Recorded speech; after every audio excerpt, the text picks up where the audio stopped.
सर्वांना नागपंचमीच्या खूप खूप शुभेच्छा। आणि आज नागपंचमी आहे आणि मी आत्ता स्वयंपाक केलेला आहे। आज कापायचं नसतं, तवा ठेवायचा नाही असं म्हणतात। पारंपरिक पद्धतीने आपण आपले नियम लागू करायचे। तर मी आज काय बनवलं आहे तर बघू शकता। तवा न ठेवता आणि वेळी किंवा चाकू न वापरता काय बनवलं आहे तर बघा माझे पदार्थ। येथे मी मका उकडवला आहे, येथे वरण केलं आहे, इथे पुऱ्या केल्या आहे, येथे भात केला आहे, येथे बटाट्याची भाजी केली आहे उकडून आणि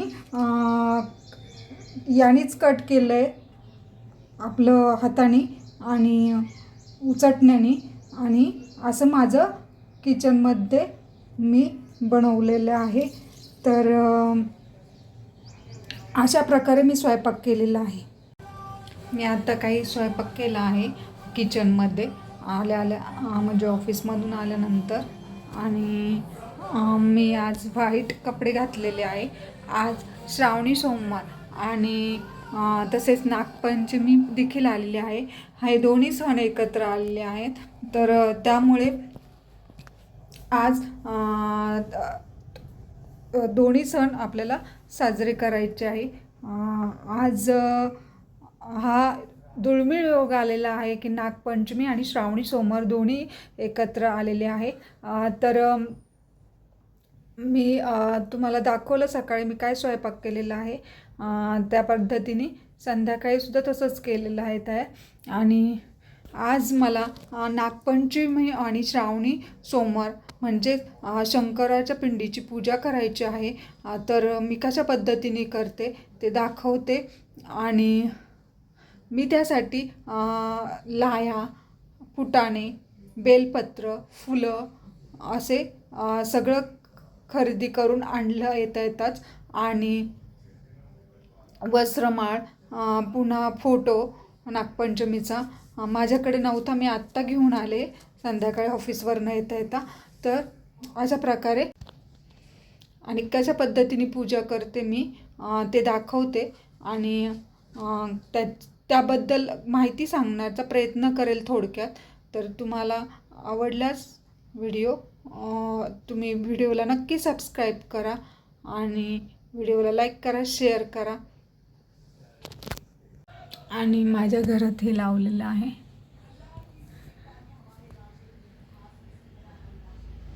वामनराव पैंचं हे ईश्वरा सर्वांना चांगली बुद्धी दे, आरोग्य दे, सर्वांना सुखात ठेव आणि ऐश्वर्यात ठेव, सर्वांचं भलं कर, कल्याण कर, रक्षण कर आणि तुझे गोड नाम मुखात अखंड राहू दे। मी एकदा दोनदा तरी म्हणते दिवसातनं। आणि तर अशा प्रकारे मी देवपूजा करणार आहे। कशी करते ते तुम्हाला सांगते थोडक्यात माहिती। तर चला बघूयात। मी ऑफिसवरनं घरी आले, घरी आल्यानंतर मुलाला चहा वगैरे करून दिला। येथे मी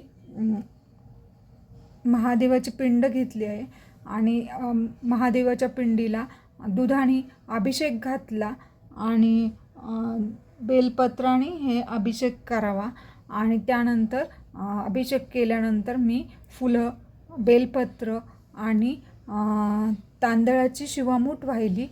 आज नागपंचमी देखील आहे, इथे नागपंचमीची पूजा केली। आज भाऊ येतो असं म्हटलं जातं की घरी आणि माहेरी घेऊन जातो मुलीला, असं शास्त्र आहे। तर मी इथे नागपंचमीची पूजा केली, वस्त्र घातलं, पुन्हा फुलं वाहिले, इथे दूध, लाह्या आणि फुटाण्याचा प्रसाद केला, इथे रांगोळी काढली आहे, रांगोळी मांडली आहे। अशा प्रकारे मी माझ्या देवासमोर अशी ही पूजा केलेली आहे। श्रावणी सोमवारच्या तुम्हाला सगळ्यांना शुभेच्छा। तुमच्या सगळ्यांची जी इच्छा असेल ती पूर्ण हो ही महादेवाच्या चरणी प्रार्थना करते आणि तुम्हाला शुभेच्छा देते। येथे मी संपूर्ण चातुर्मासमधून नागपंचमीची कहाणी आणि आज सोमवारची श्रावणी सोमवारची कहाणी वाचन केलेलं आहे. इथे माझं सगळं दिवा पूजा सगळी झाली आहे. शेवटी मी कहाणी वाचली, नागपंचमीची कहाणी आणि सोमवारची श्रावणी सोमवारची कहाणी वाचली. खूप सुंदर कहाणी आहे. शंकराच्या म्हणजे प्रसन्न कसे झाले तर नावडत्या राणीला त्याविषयी खूप छान माहिती दिलेली आहे कहाणीमध्ये. आणि जे लोक आपला तिरस्कार करतात, जे लोक आपल्या घरातली लोक आपल्याला नावडती म्हणून हे नावजतात, त्यांचे आवडतं होण्यासाठी शंकराची पूजा केली आहे याचं महत्त्व त्या कहाणीतून सांगितलेलं आहे.